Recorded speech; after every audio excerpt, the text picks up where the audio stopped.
Dans la vidéo qui vient avant, donc nous t'ai parlé de monnaie divisionnaire, monnaie fiduciaire. Maintenant, nous prenons l'autre forme de monnaie qui c'est la troisième forme de monnaie. Alors, troisième forme de monnaie, c'est monnaie scripturale. Monnaie scripturale. Monnaie scripturale, là, c'est une monnaie qui existait sous forme d'écriture. Par exemple, en virement bancaire. Ouais, en virement bancaire, donc ça fait partie de la monnaie scripturale. Un compte en banque.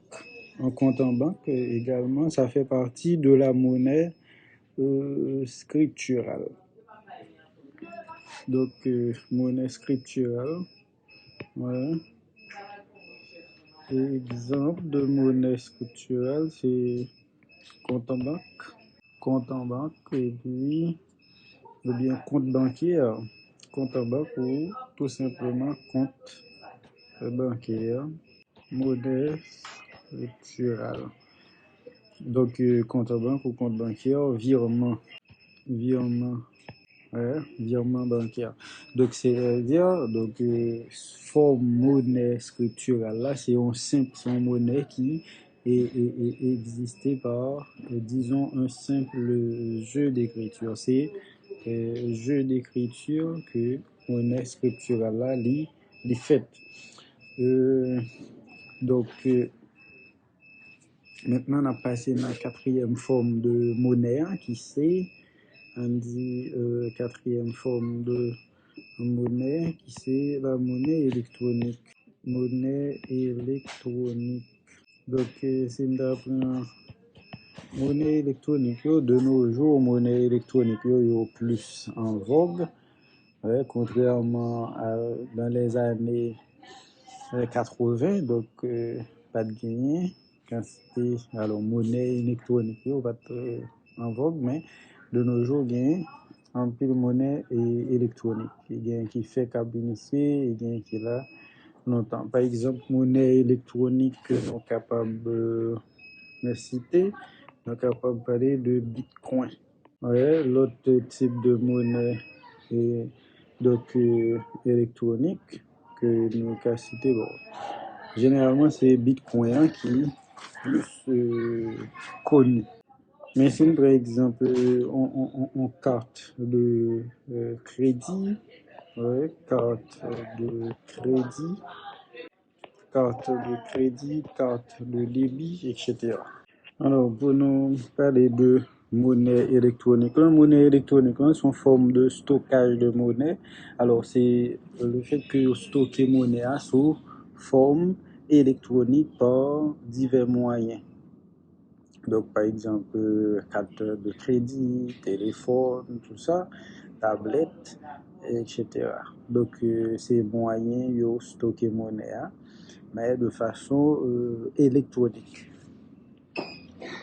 Généralement, institution qui a émettre monnaie électronique là, donc monnaie électronique là, li exprimer, li gagne en valeur en fonction de l'économie que lié a, li exprimer dans monnaie nationale là. Donc yo évalué, par exemple, si on prend Bitcoin, dernièrement Bitcoin a été augmenté, un Bitcoin, ouais, il était vaut plusieurs milliers de dollars. Donc, ça signifie que donc, ouais, Bitcoin, il est évalué en dollars, non monnaie quelconque. Ouais. Ça qui est différent de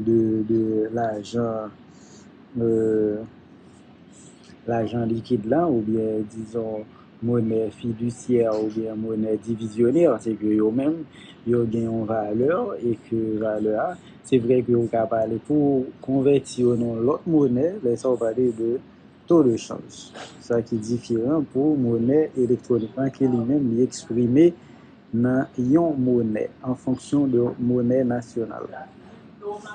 Motif de détention de la monnaie. Pour qui ça, on est obligé de gagner l'argent en même.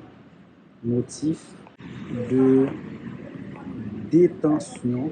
Motif de détention de la monnaie. Motif de détention de la monnaie. Motif de détention de la monnaie. Donc, pour qui ça, on est obligé de gagner l'argent en main?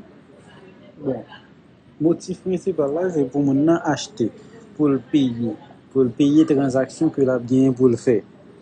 Ouais, donc c'est pour ça on est obligé de gagner l'argent. Maintenant, selon John Maynard Keynes, il y a 3 motifs de détention de la monnaie. Selon John Maynard Keynes, selon John Maynard Keynes, gagner 3 motifs de détention de la monnaie. 3 motifs. 3 motifs de détention de la monnaie. Alors, motif détention de la monnaie selon motif détention de la monnaie selon Keynes. 3 motifs ça yo. Motif 3 motifs ça yo, nous capable dire. Premier motif là, c'est un motif de transaction. Motif de transaction, puisque c'est un motif de transaction, c'est-à-dire et que pour agent économique là arriver payer transaction que la bien pour le faire, achat que la fait. Eh bien, pour que le arrive vers ça, c'est obligé de gagner l'argent dans le donc motif de détention de la monnaie. Premièrement, nous joignons motif de transaction. Deuxièmement, nous avons un motif de précaution. Motif de précaution. Un motif de précaution.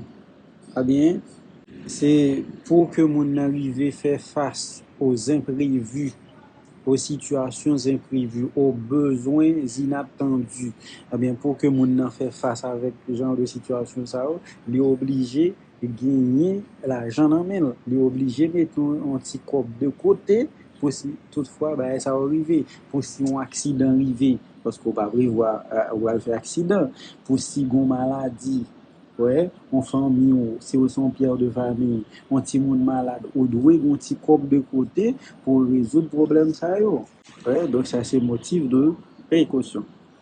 Et motif de spéculation.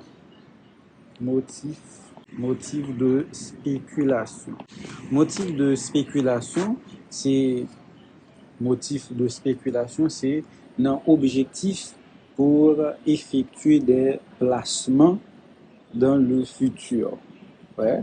Donc, puisque au besoin, par exemple, faire des investissements, ouais, dans le futur, eh ben, ou obligé épargner, ou obligé gagner un petit cop que vous mettez de côté. Ah ben, ça, c'est motif de spéculation. Voici les 3 motifs de détention de la monnaie selon John Maynard Keynes.